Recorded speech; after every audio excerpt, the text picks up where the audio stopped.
You have tuned into the BearDown Corner with your host, Sergeant Holio. Hey everybody, this is the BearDown Corner. I'm your host, Sergeant Holio. Let's get you wrapped up on the Wildcard playoff weekend. All right, so we had a bunch of good games this weekend. We were spoiled with football riches, and it started with LA Rams going into Carolina, where the 8-9 home team division winning because of last week's kabobble in Atlanta, where they ended up winning over New Orleans, set up this match. All right, Los Angeles came in. Expectations were high. They were like 10-point favorites. 3-point difference was the final. It was literally the first back and forth game of the weekend, with all the games pretty much going down to the wire. LA on the final drive, Matt Stafford, it was funny because I seen in a interview that they had one of his wide receivers on after, and Davante Adams actually, and they asked him, so like, what happened when you guys went into the huddle? And he's like, let's just go score this damn thing. Let's go just put the nail in the coffin and take their breath. And that's exactly what they did. 34-31, the final.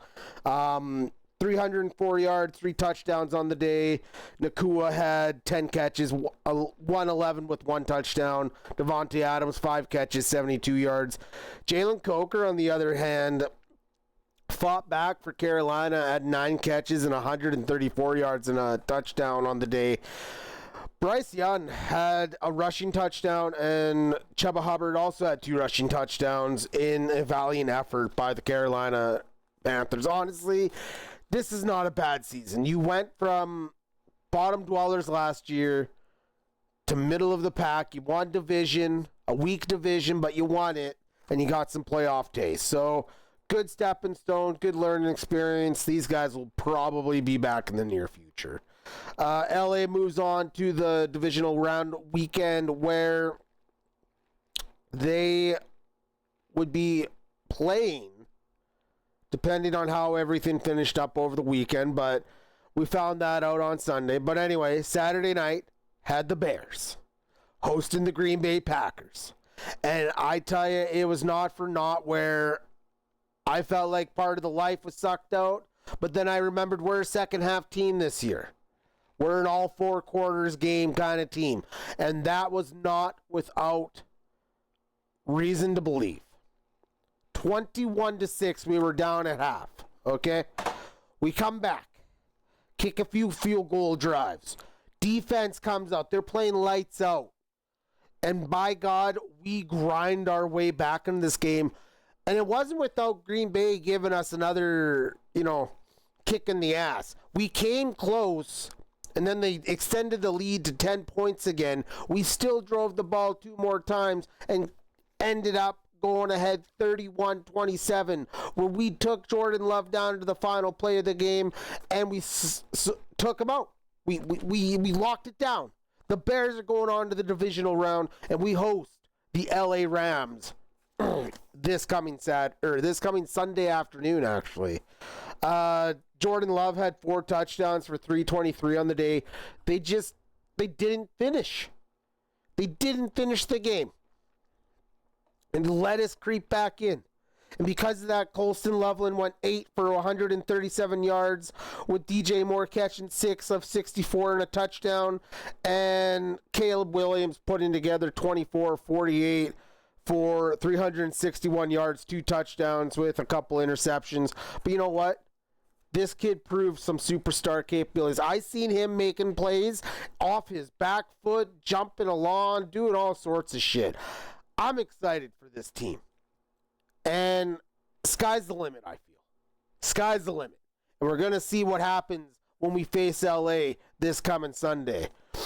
In the Sunday slate of games, you had Buffalo going into Jacksonville, which had the Jaguars hoping to advance as the number 3 seed and stop Josh Allen's hopes at his first ever Super Bowl win. Not on this day. Watching that game, again, another back and forth contest. All the games this weekend were just incredible. Buffalo and Jacksonville went toe for toe, tit-tat-toe, to the final drive where Buffalo was down. They were on a 4th and 1. Josh Allen just piles ahead for 10 fucking yards with his team.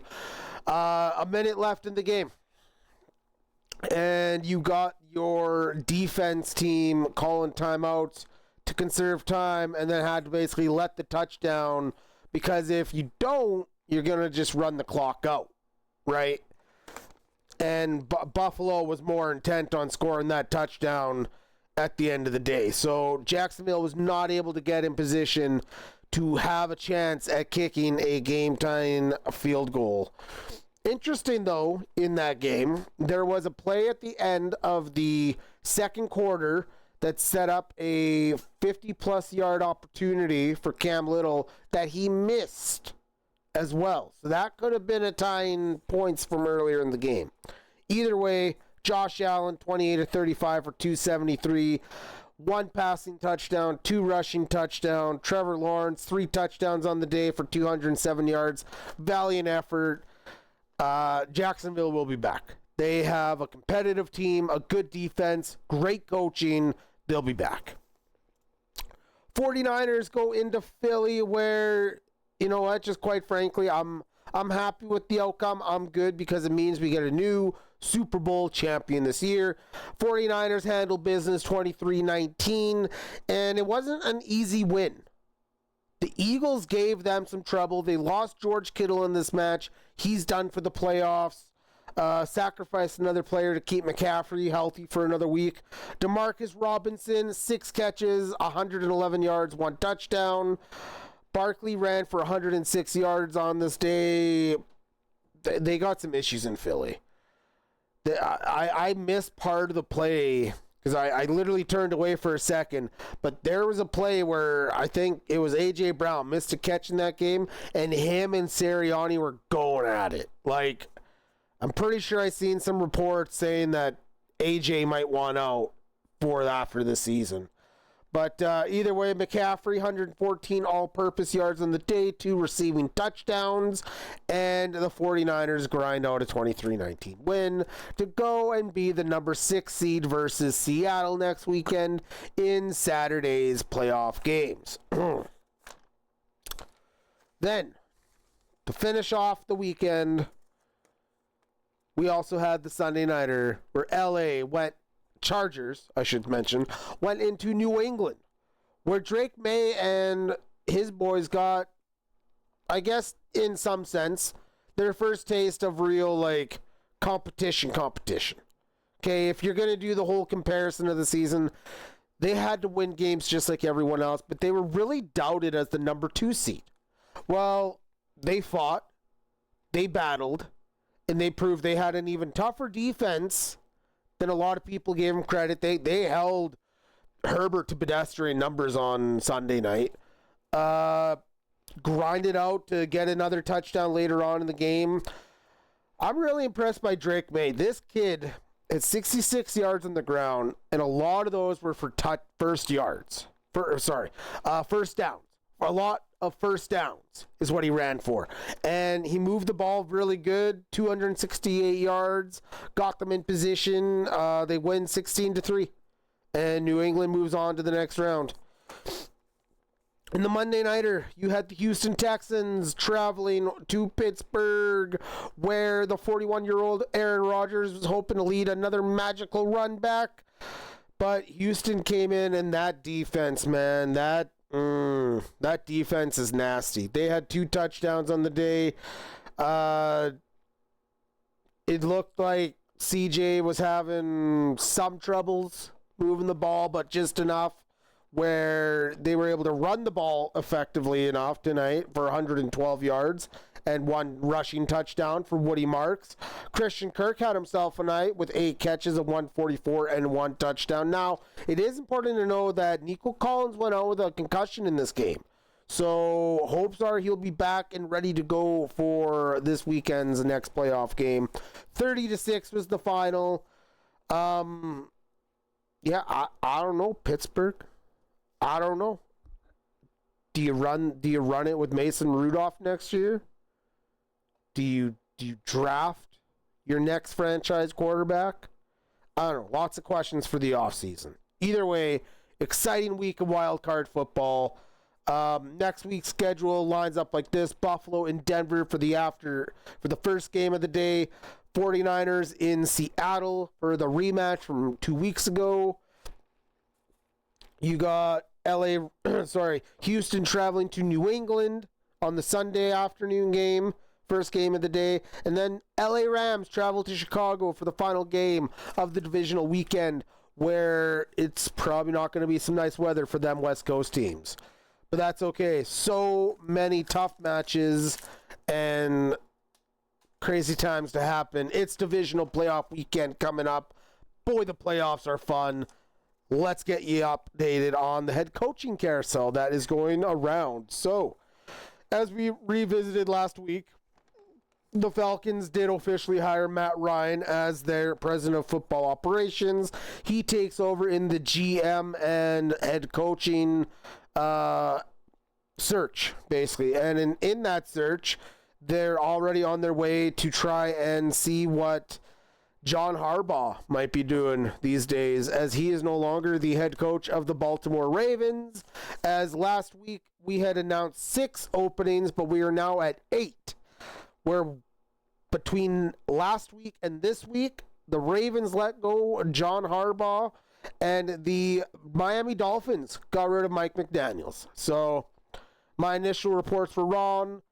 They just were taking their couple days to assess and make the final decision. But speaking of Mike McDaniels, he's already had 2 head coaching vacancy interviews. Titans and Browns have interviewed him. I don't know how those went. I don't think he walked away with a contract, but they could just be having to do the full hiring process until we start seeing answers as to the next head coaches of the NFL teams. Ravens request an interview with Bills OC Brady, who has helped Mr. Josh Allen have multiple successful seasons, and also Vikings defensive coordinator Brian Flores. Brian Flores, I think, in Baltimore might be what they're needing. Fresh face, a man who, in his time as head coach of the Miami Dolphins, was successful enough to get them to winning records. And I don't think he had a losing season. Or if he did, man, he had a winning record coming out of Miami. The only reason he got turfed out of Miami was because him and the owner were having issues with each other. And I don't remember all the details, but I know it was a pretty bad thing where he pretty much got blackballed from being a head coach in the NFL in years to come until, obviously, shit has smoothed over enough. But the current opening in the NFL landscape includes the Cleveland Browns, Miami Dolphins, Arizona Cardinals. You have the Atlanta Falcons looking for a new bench boss, Tennessee Titans, Las Vegas Raiders, New York Giants, and, of course, the Baltimore Ravens. Man, all those teams. Well, hell, let's quickly talk about them. The Browns have an obscene bullshit contract with Deshaun Watson that's going to withhold them from being able to really do anything. So you're going to be making lemonade with lemons that is already the past expire lemons. So good luck to them. Miami Dolphins. Stephen Ross is willing to accept his fate as far as hiring the wrong guys and giving out bad contracts and all that shit. You know what? It's Miami. Everyone loves Miami. Someone's going to go down there and use Devon a chain, hopefully bring in a new system, and get this team back to their glory days. Although, really, they haven't won a game or a playoff game since 99, and there doesn't look to be too much bright future ahead of them with quarterback concerns coming up and everything else. Arizona Cardinals, they got to figure out quarterback again. Offensively, they have enough of a team that Jacoby Brissett, when not making those turnover mistakes that were just because more so forced because they were down so often, this offense could be special. If they can go get a vet quarterback, maybe they go get a Kirk Cousins, This could be a quick turnaround, more than I think people think. They invested on the defense last year. Let's see that come alive. Atlanta Falcons, they spent top 10 talent in the draft the last 5 years to assemble this team. And they fire their head coach. They fire their GM. Where do they go from here? Matt Ryan's going to try and be the man to help guide that ship. And hope they can get something figured. Because the team has enough talent that they can win games. So just got to get the right mind in there and figure it out. Tennessee, they're all kinds of fucked. Las Vegas Raiders. I don't see much pause. I think Tennessee is a complete fucking rebuild. Cam Ward, you can be the greatest quarterback of your generation. All right. Tennessee has too many goddamn problems right now, and ownership are stingy bastards. Las Vegas, on the other hand, willing to spend money as needed. They have a lot of cap available. Tom Brady's going to help head the search on that. One and done for Pete Carroll, but hey, this isn't going to be a complete failure. They have the number 1 pick. They have a talented running back. You figure out what Trey Tucker's value is. Maybe you go get a wide receiver in free agency. You're going to be eating on the Geno Smith contract, but you take your losses where you can. The Raiders probably aren't the greatest opportunity, but they're not far behind. There's going to be a level of expectation with the Raiders now that Brady's part ownership, and I'm interested to see how he holds that accountable. New York Giants are a very nice little landing spot, I think, for the right offensive-minded coach. Or defensive-minded, really. They spent a lot of money on that defense, and they weren't necessarily there when they needed them this year. Offensively, you had frickin' Jackson Dart working with half the team left over after injuries. So New York isn't going to be that much of a hard rebuild. In fact, it's just guiding the ship the right way. Look at them maybe being the upstart dogs of the NFC East next year. Possibly. Maybe. Could happen. Baltimore Ravens, the last name on the list. Man, where do they go from here? You fired John Harbaugh after 18 years. All right, the man had multiple winning seasons, division titles, a Super Bowl, all of it. Right? Consistency. He's a great coach. Now, they never did get over the hump with Lamar, though. And they missed playoffs this year. So, coming in with the high expectation of having to take over for a legendary coach. Gotta fix a porous-ass defense. Hold Lamar to accountability-wise. Figure out if Derrick Henry is your guy moving forward, I guess. He still got him for another year. But an aging veteran at running back, like,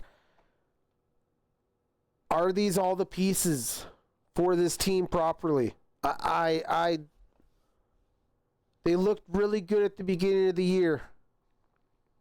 But they just got smothered with injuries this year. And everything else under the sun. And they tried to make it work in a division that was up for grabs to the very end of the season. But I don't know if this might start the downfall of the Ravens. Which leaves the division wide open for teams like the Cincinnati Bengals if they can figure out a defense. God knows offensively they got it. That's if Joe Burrow wants to come back next year. There's been humblings about that discussion. You got Cleveland, a complete shit show. Pittsburgh, if Aaron Rodgers wants to come back, or even if you want to run Mason Rudolph or some other quarterback, this division is up for grabs next year. And you know what? Very easily can take it. But as for that, that's going to be the end of the show today. This has been the BearDown Corner. I'm Sergeant Julio. You can catch us every Tuesday morning at 6 o'clock General Mountain, 8 o'clock Eastern, anywhere you listen to your podcasts. And, of course, YouTube. Take care, be safe, and we will see you next week here on the BearDown Corner.